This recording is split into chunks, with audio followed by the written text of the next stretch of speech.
সবার মাঝে হিরো হওয়ার একটা প্রবণতা থাকে, সব সময় জিততেই হবে, এই একটা অবাস্তব রেসের মধ্যে দিয়েই আমাদের জীবনটা চলে যায়। কিন্তু একটা সাধারণ প্রশ্ন কেউ নিজেকে করে না, জিতে গেলে কি মুকুট জেতা যায়? আমার প্রশ্ন শুনে অবাস্তব লাগলেও এর একটা ছোট জরিপ বলি। প্রতিটা ছেলের কাছেই তার বাবা বিশাল একটা হিরো।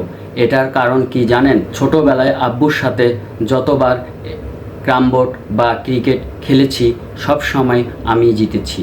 এটার মানে এই নয় যে ওই সময় ওই বয়সেই আমি আব্বুর থেকেও ভালো খেলতাম।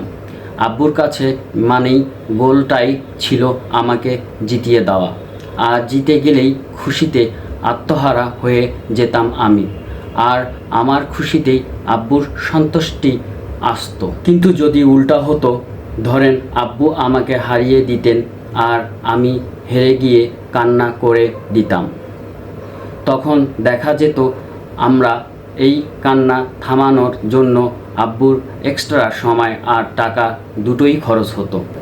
তাই বুদ্ধিমানরা সবসময় জিতে হিরো হয় না, মাঝে মাঝে হেরে গিয়েও তৃষ্টি পাওয়া যায়, আর এভাবেই হিরো হওয়া যায়।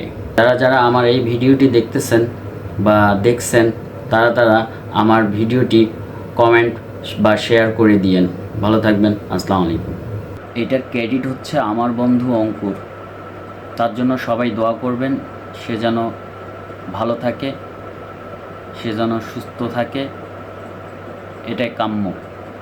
আসসালামু আলাইকুম।